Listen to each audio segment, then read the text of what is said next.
Hallo ihr Lieben, hier ist Jessica. Willkommen zurück zu einem neuen Video.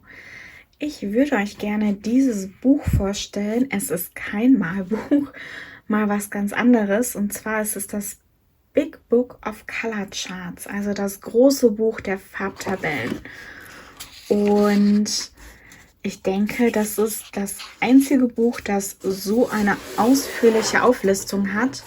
Schauen wir mal, was hier alles drin ist. Man hat hier die Arteza, Black Widow, Blick Studio, Bronzeal Design, die Caran-d'Ache, Cézanne, Chameleon, alle von Derwent, Faber-Castell, Holbein, Koh-i-Noor, Lyra, Marco Raffin, Marco Renoir, Mitsubishi, Prismacolors, Spira Farben, Spektrum Noir, Tombow Eruditan.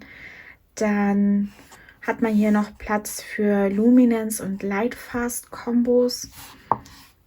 Dann eine ganze Ecke für die Pastellstifte, für Inks, also hier Tim Holtz Distress Ink zum Beispiel.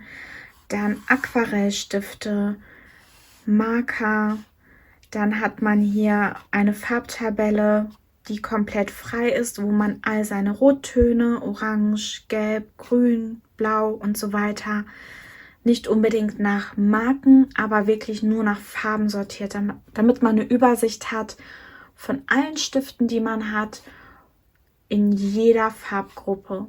Und das ist etwas, was mich sehr inspiriert hat. Das will ich auf jeden Fall auch machen, weil ich gerne alle meine Sets mische und oft einfach nach Farben suche. Und wenn man dort aus all seinen Sets alle Töne geordnet hat, kann man so viel, viel schneller die Farben finden. Und dann hat man noch einige Blanko-Tabellen hier ganz hinten, die so aussehen, wo man eben, wenn man Sets hat, die nicht hier aufgelistet sind, seine eigenen Sets kreieren kann und hier unten das eben auflisten kann.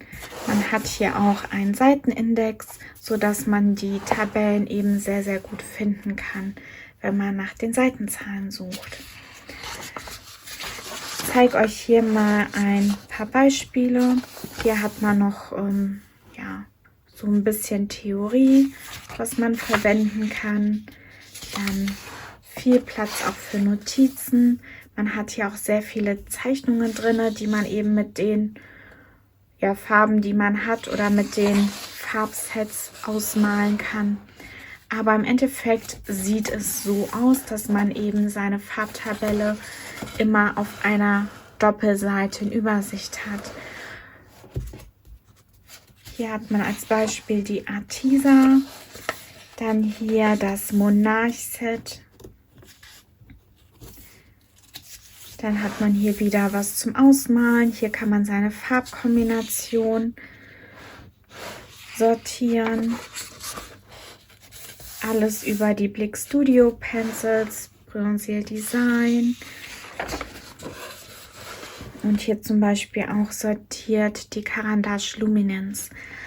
Und ich finde dieses Buch wirklich klasse, gerade für diejenigen, die viele verschiedene Sets haben und sich nicht die Zeit und Mühe machen wollen, um diese ganzen Sets in Tabellen einzufügen, die Namen runterzuschreiben, die Farbnummern runterzuschreiben.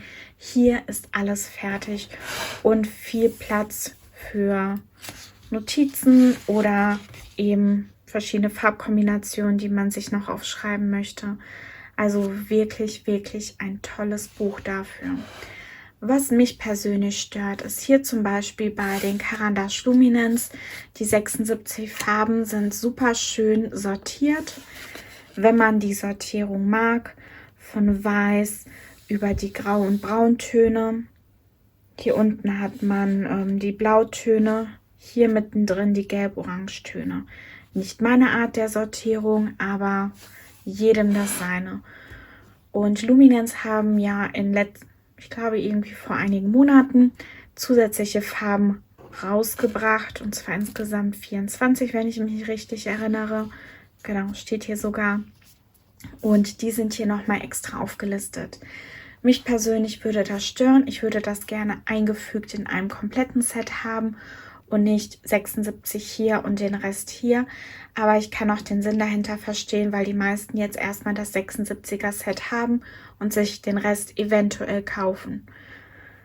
Und da kann ich die Trennung verstehen. Hier die Cézanne, die Chameleon, dann Derwent Artist, Derwent Colorsoft, Derwent Drawing, Derwent Lightfast, also wirklich hier auch wieder viel Platz für Notizen. Man kann hier mit den Stiften auch ein bisschen malen und schon mal austesten. Das Papier ist übrigens dünner, es ist das Amazon-Papier, das ist ein Amazon gedrucktes Buch, was eigentlich normales Kopierpapier verwendet. Wenn ihr das Buch habt und Swatch-Charts ausmalen wollt, legt immer Papier dazwischen, sonst drückt sich die Farbe, die ihr hier aufgetragen habt, auf die gegenüberliegende Seite und eventuell auf eure Farben, die ihr schon gemalt habt, und somit verfälscht ihr die wirklichen Farbtöne und ihr würdet euch nur ärgern. Also immer schön Papier zwischenlegen, damit ihr keinen Farbtransfer habt. Die Derwent Pro Color, Faber-Castell Polychromos. Hier hat man wirklich viel Platz für Notizen. Das Deckblatt der Holbein, die Zeichnungen finde ich sehr, sehr süß. Hier einmal alle Holbeinstifte aufgelistet. Koh-i-Noor, Polycolor. Hier wieder viel Platz für Notizen. Der Lyra Rembrandt, Marco Raffin. Also ich werde jetzt nicht jede Seite durchgehen, sondern ich denke, ihr habt jetzt ja eine Übersicht bekommen, wie so die Farben, also wie die Tabellen so aussehen. Die Prismacolor Premier sind auf 3 Seiten aufgeteilt, was ich ein bisschen schade finde, einfach weil es ja immer ein Hin- und Herblättern für mich zum Beispiel wäre. Die Prisma Verithin, das ist ja nicht die Prismacolor Premier, sondern eine ja, andere Serie, ist hier unten in der Ecke kurz aufgelistet. Und hier hat man auch wieder Platz für Farbkombinationen und Notizen. Und so geht es eigentlich immer weiter. Was mich persönlich stört, ist, dass die Farbsortierung für jede Tabelle nicht einheitlich ist. Sie ist nicht einheitlich geordnet von Weiß, Creme über Gelb bis Schwarz, sondern mal fängt die Autorin an, wie hier mit Weiß, Creme über die verschiedenen Farbtöne bis Schwarz. Und manchmal fängt sie an mit Grau. Hier mittendrin ist Gelb und dann zu Blau. Und mich persönlich würde es sehr stören, weil ich gerne eine einheitliche Farbtabellensortierung gehabt hätte. Ich hätte es auch gerne benutzt. Ich habe es mir gekauft. Einfach weil ich dachte, das ist die perfekte Möglichkeit, um alle meine Sets zu swatchen, ohne dass ich mir die Mühe machen muss und eigene Farbtabellen erstelle. Aber was mich eben davon abhält, mir diese Mühe zu machen, weil auch Swatchen nimmt sehr viel Zeit weg, ist, dass die Farbsortierung nicht einheitlich ist und es mich stören würde, wenn ich eben so sortieren würde, wie es hier vorgegeben ist und es immer unterschiedlich ist und variiert. Aber wen es nicht stört, der kann sich hier gerne ransetzen. Etwas anderes, was mich auch etwas stört, ist, dass es manchmal rund ist oder oval. Manchmal ist es eckig. Ich hätte einfach gerne wirklich einheitliche Sortierungen und auch der Platz für Notizen oder Farbkombination ist immer so angepasst, wie gerade Platz ist. Es ist nie wirklich einheitlich. Manchmal hat man es auf der gleichen Seite, manchmal auf der Seite davor, manchmal auf der Seite danach. Und auch das würde mich stören, weil ich jedes Mal suchen müsste, wo habe ich jetzt Platz dafür oder gibt es überhaupt Platz dafür. Aber die Idee finde ich auf jeden Fall richtig klasse.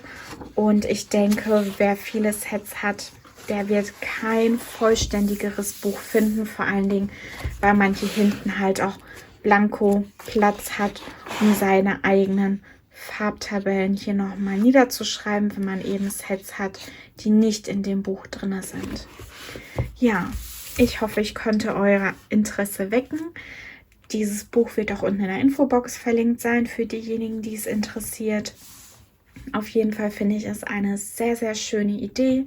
Und hier kann man viel Inspiration finden, wenn man sein eigenes Farbtabellenbuch, sein eigenes Color Chart Buch erstellen möchte und einfach schauen möchte, wie heißen die Namen überhaupt oder wie kann ich das anordnen. Also auch viel Inspiration auf dieser Seite. Dann vielen Dank fürs Reinschauen und wir sehen uns im nächsten Video. Tschüss!